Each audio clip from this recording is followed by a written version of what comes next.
wabarakatuh. Salam safety teman-teman semua untuk penggiat K3 dimanapun Anda berada. Di kesempatan kali ini kita bersama tim MRP Mainstream Renewable Power, kemudian kami dari IHES untuk perusahaan konsultannya, dan kemudian untuk yang garap di sini adalah dari Winsearch ya, dari Winsearch. Kegiatan kali ini adalah kita akan membangun tower survei angin yang nantinya kalau angin ini bagus, nanti insya Allah akan dibangun pembangkit listrik tenaga bayu atau angin. Nah, saya selama hampir sebulan ini ditemani oleh dua mahasiswa ya. Saya kenalkan dulu, ini namanya Dito.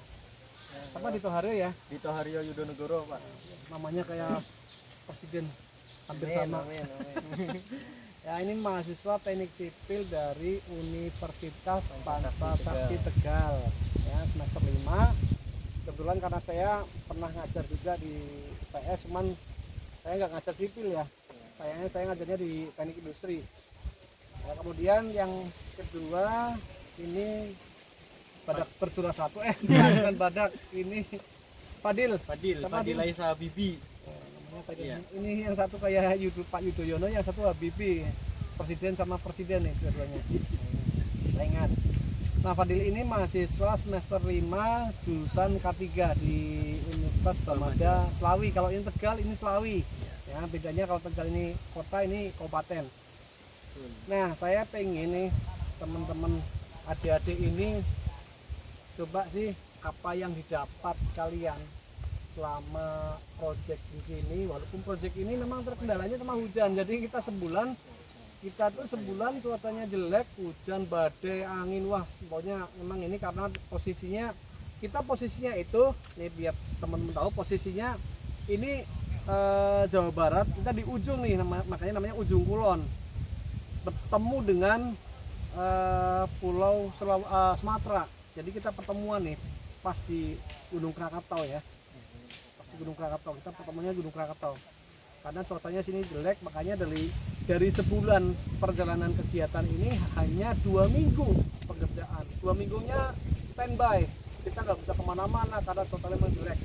Nah, dari 2 minggu ini walaupun nggak nyampe selesai, tapi karena kita nanti akan diganti oleh tim yang lain karena kita rolling ya sebulan sekali. Coba dong selama sebulan ini apa yang didapatkan keilmuannya, karena ini kebetulan ininya konstruksi yang didapat oleh Dito kebetulan. Ayo deh ya. Selama sebulan di sini apa ya? Ya, selama sebulan ini. Menurut saya sih selama sebulan ini walaupun terkendala cuaca karena kondisi alam itu ya, tapi sudah banyak sekali ilmu-ilmu yang saya dan Fadil dapatkan di sini, baik itu terkait konstruksi maupun humanisme sesama manusia gitu. Di antaranya saya juga dapat ilmu K3 di sini karena Pak Peter dan Mas Didi basic di K3 juga, dan Fadil juga. Terus terkait konstruksi ada teknologi bahan, yaitu pemilihan bahan seperti apa, terkait ketebalan ataupun spesifikasi bahan lah intinya. Selanjutnya terkait struktur tanah, karena ini di titik yang kedua site Waringin Kurung ya. Betul, ini ada 2 titik ya, yang pertama titik di Sindangkerta dekat pantai persis, kalau yang ini di Waringin Kurung ini ya, di hutan dengan kontur tanah yang berbeda, otomatis perlakuan untuk konstruksi juga berbeda, baik di Waringin Kurung maupun di site yang pertama di Sindangkerta.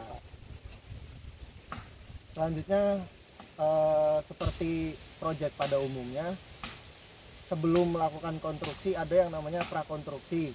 Prakonstruksi itu ya mencakup seperti clearing lahan, setelah itu lanjut ke site plan atau pengukuran lahan.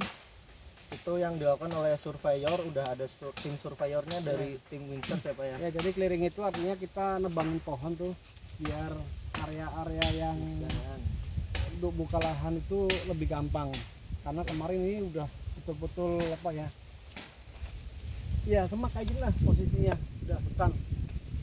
Ya. Terus lanjut. Terus kita juga udah diberikan ilmu terkait struktural project dari Pak Peter, terkait di sini kita sebagai apa sih, terus tim Winsert sebagai apa sih, MRT sebagai apa sih. Jadi kita tahu bahwa project itu tidak hanya di backup oleh satu perusahaan, tapi banyak perusahaan yang tergabung di dalamnya seperti itu. Dan banyak lagi sih terkait kita di sini juga kan pendatang, jadi kita harus mengikuti adat yang berlaku.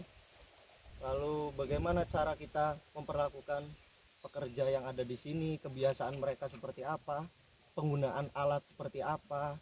Jadi kita harus mengikuti kebiasaan orang yang ada di sini gitu ya Pak ya. Adat sama terkait dengan kearifan lokal. Iya, kearifan lokal.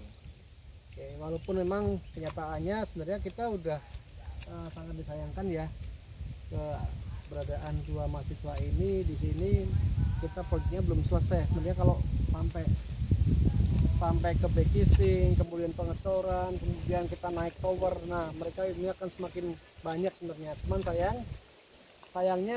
sayangnya itu terkendala sama cuaca, akhirnya banyak waktu kita yang terbuang hanya untuk standby. Ya. Ada lagi, Dit? Ya, itu terkait itu sih alhamdulillahnya, walaupun kita nggak bisa Sampai selesai ya praktek langsung bagaimana caranya berdiri tower itu, tapi kita udah dikasih materi dari Pak Nurdin selaku tim Winsert itu. Jadi gambar teknik selaku PM dari tower itu sendiri. Jadi di situ lengkap, walaupun kita masih perlu memahaminya lagi. Nanti kita bisa cari tahu ke Pak Nurdin lagi gitu. Ya, syukur ini kan sebulan kita off ya, sebulan kita jalan, sebulan off, nanti syukur di bulan yang ketiga masih kesini lagi ya, nanti biar ikut lagi gitu ya Pak ya. Ya, biar sampai selesai ya. Gitu, Dit. Gitu. Oke, sekarang dari Fadil ini, ayo Dil, apa yang kamu dapatkan kemarin sampai sekarang? Ya, yang saya dapatkan dari kemarin sampai sekarang itu yang dari konstruksi sudah dijelaskan oleh Mas Dito. Kalau dari saya, dari safety-nya itu kayak perjalanan dari mes pekerja ke sini itu kan melewati hutan ya teman-teman. Itu banyaklah hewan-hewan melata, terus pohon tumbang, belum juga cuaca buruk ya, di jalan. Kontur tanah yang licin, ada kali juga. Biasanya juga kalinya sungai itu meluap ya Pak? Ya, kadang meluap, terus juga apalagi kalau di set 1 itu set yang di Jakarta itu kalau hujan deras kita nggak bisa ngelewatin sungai, jadi betul-betul tidak bisa bekerja karena nggak bisa lewat sungai. Iya, jalannya tertutup. Terus juga sudah sampai sini, di sini juga ada binatang melata banyak ya Pak. Terus juga ini, dan setelah saya sampai sini saya dipelajari untuk memasang titik kumpul, terus pemasangan penyalur petir buat keselamatan di sini juga.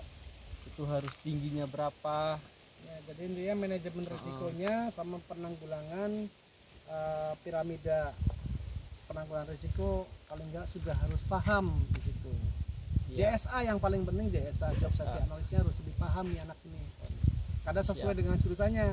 Jangan sampai sarjana K3 tapi nggak ngerti K3. Ya, terus juga saya juga dipelajari di sini sama Pak Peter. Kenapa sih lubang itu harus miring? Terus kedalamannya berapa? Itu karena biar nggak longsor ya Pak? Ya, biar nggak gampang longsor. Terus juga di sini ada shelter juga, penampungan air gitu. APD yang harus dipakai. APD yang harus dipakai ada banyak lah. Terus juga ada P3K, snack bit kit juga harus selalu ready ya Pak, selalu ada. Terus sertifikat kompetensi yang paling utama. Nah, ini buat teman-teman yang jurusan K3 ini, si Fadil ini baru tahu ternyata yang diperlukan bukan hanya ijazah ya, sarjana. Betul. Ya, karena sertifikat K3 dari sertifikat K3 yang orangnya perorangannya termasuk sertifikat K3-nya peralatannya harus punya. Nah, ini baru sadar ternyata ijazah S1-nya tidak jadi jaminan, karena yang jadi jaminan justru malah sertifikatnya untuk memulai suatu pekerjaan seperti ini. Betul Dil? Betul Pak, dan saya sudah tanya-tanya ke semua pekerja di sini Ya. memiliki sertifikat. Itu yang paling penting. Baik dari ketinggian mereka punya, Nah, kemudian untuk konstruksinya juga mereka punya K3 konstruksi, K3 ketinggian mereka punya juga. dan paling penting itu alatnya juga harus bersertifikat ya Pak. Nah, alatnya tuh dengar sendiri, Alatnya alatnya harus bersertifikat. bersertifikat K3, bukan hanya orangnya tapi juga alatnya. Siap. Nah, semoga teman-teman yang untuk mahasiswa yang lain, terutama yang jurusan K3, jangan cepat berbangga diri saya sarjana K3. Betul. Ya, karena di sini yang dipentingkan, yang diperlukan adalah kompetensinya. Oke, Dil, kayak gitu Iya, Dil. Pak. Ada lagi Siap. Dil. Udah cukup sih Pak.